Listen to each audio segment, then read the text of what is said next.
देशमा रहेका ठुला तथा साना जिल्लाहरू र त्यसको याद गर्ने एउटा सजिलो ट्रिक छ। म त्यो ट्रिक पनि सिकाउन गएको छु है।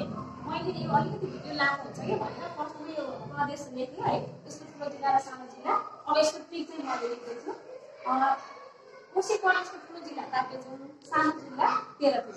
अब यसलाई याद गर्ने सजिलो आइडिया के छ भन्दाखेरि तापे लेख्यो भने ताप्लेजुङ, ताबाट ताप्लेजुङ, तेबाट तेह्रथुम। कोशी प्रदेशको ठुलो सानो जिल्ला भनेको तापे। अब हेर्नुहोस् तपाईहरु मध्य प्रदेशको ठुलो जिल्ला सप्तरी, सानो जिल्ला महोत्तरी। अब यसलाई पनि तपाईहरुले याद गर्नुको लागि के गर्नुस् भन्दाखेरि मैले चाहिँ सजिलो याद गर्नुको लागि के हुन्छ भन्दाखेरि समोसा लेखेँ। किन त भन्दाखेरि समोसा त हामीले खान्छ, हामीले याद हुन्छ। अब स भनेको सप्तरी भयो, यो अरूले हटाएर म मात्रै भनेको महोत्तरी है। यो याद गर्न सजिलो हुन्छ भने समोसा लेखेँ। अब तपाईको बागमती प्रदेश छ। बागमती प्रदेशको सबैभन्दा ठुलो जिल्ला सिन्धुपाल्चोक, सानो जिल्ला भक्तपुर। यो पनि याद गर्ने सजिलो ट्रिक छ। शिव त हाम्रो भगवान पनि हुनुहुन्छ नि है। सी भनेको सिन्धुपाल्चोक, भबाट भक्तपुर।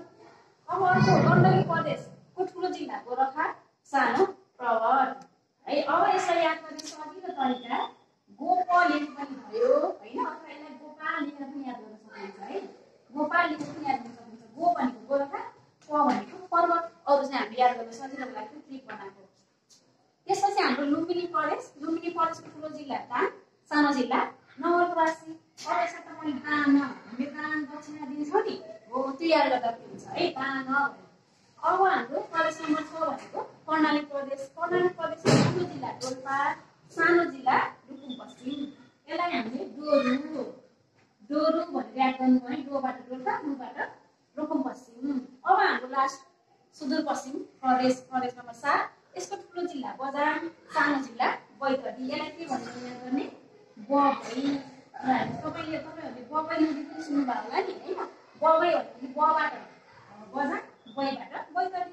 यसरी तपाईहरुले याद गर्न सक्नुहुन्छ।